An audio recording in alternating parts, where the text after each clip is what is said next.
Well, thank you very much, Dr. Woods.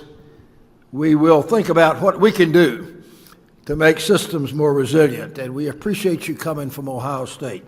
I hope he's still here, but one of the greatest supporters and participants in the Emerging Issues Forum is our Congressman David Price. And I know he was here earlier. Is Congressman Price still here? If he is, stand up. David, at the back. Thank you so much. Nobody takes the excitement of learning and science and technology and all of these great things to Washington and to the world more than David Price does. And we appreciate him very much. Well, folks, we didn't have time for questions with Dr. Woods, but we're going to have the Innovators Social right outside these doors.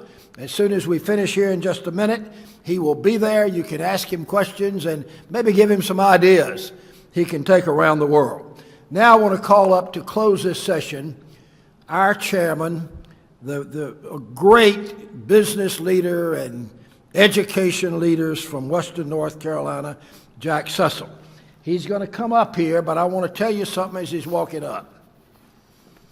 Jack Cecil is one of North Carolina's very best citizens and leaders. He's a part of a great family. You know about Biltmore. Well, I want to tell you, there are two wings of that family. One wing owns that Biltmore estate.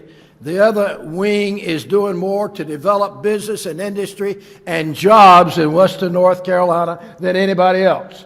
That's Jack Cecil. Been on the board of governors of the university, a great leader, a great citizen, our chairman of our international board. I present to you our chairman, Jack Cecil.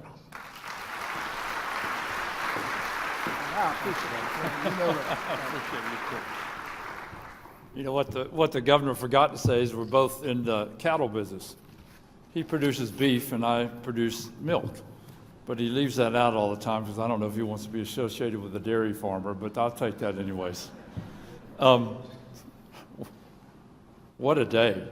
I don't know if you feel as encouraged, challenged, replete with knowledge as I do. My brain is spinning.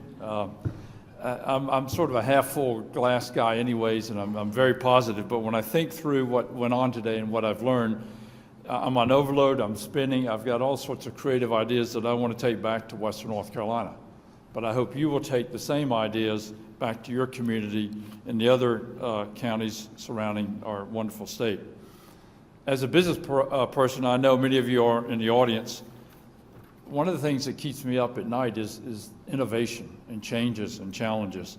But what really worries me these days is the acceleration in the technological change and the competitive realities that have grown so quick, so fast, it changes literally instantaneously. Think of the last example, Sun Microsystems, and the building been taken over by Facebook. But also as a businessman, we know that out of this chaos and now the challenge are opportunities. And so I hope you will think through the opportunities that you've learned today and enjoy what I started off this morning, the deliberative engine of the forum.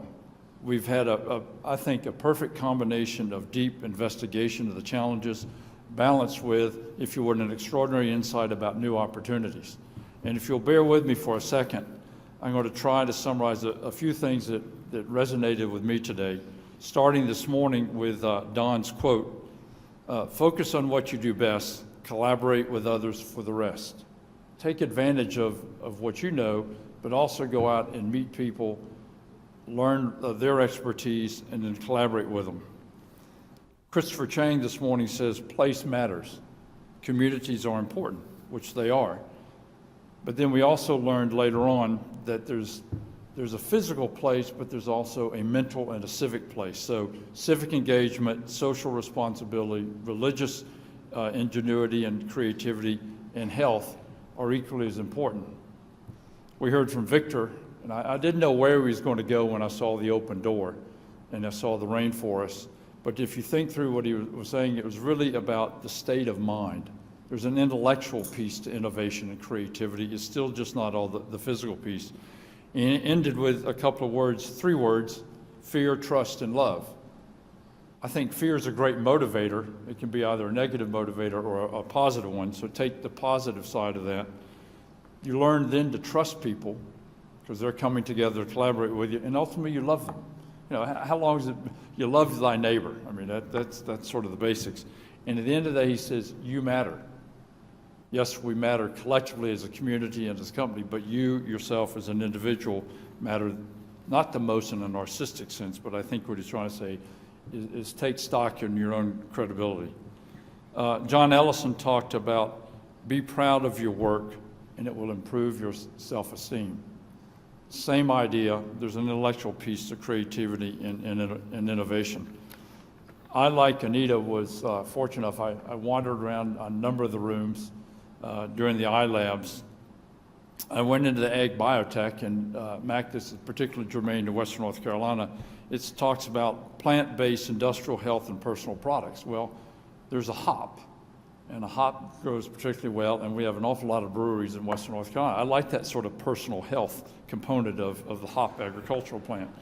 And my cousin's in the wine business, so there's another example of a plant that has helpful benefits. I went into the iLab about sensory and information technology. I wasn't quite sure what I was getting into, but it was very calming. They played music most of the time. And my mind is so fast and creative, I have to have complete silence, so it sort of hyped me up a little bit later. But they had a great session there as well. And then we talked with Joni was up here when we had the Admiralty, and he said, collectively work together, the 3 Ps, public-private partnerships. And then I thought the most intriguing he said was, think of how complex his world is. And he talked about the KISS principle, keep it simple, stupid. So we all better go home and change our single password that accesses all of our devices, because we're all simple-minded, and don't name it after your dog or your pet, as he told me later on.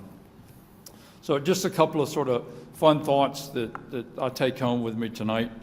I hope you are feeling very excited about the opportunities that are available for all North Carolinians, from the mountains to the sea, all of our communities and our companies, provided that we work together to make good things happen. You have to be a half-full glass type person. So as we conclude today, I hope you will go back and think about how the work started this morning about building consensus about the best innovation capacity enhancements and how it played out in innovation labs. Tomorrow, we're going to take those best ideas that have emanated from you. Remember, we talked about putting you to work as well. It's not just the smart people up here giving us ideas. We're looking for those intelligent, creative, innovative ideas that are so critically important to improving the future prosperity and the economy of our great state and strengthening the innovative ecosystem. So hopefully tomorrow that will be on your mind and how we build consensus for moving the state forward.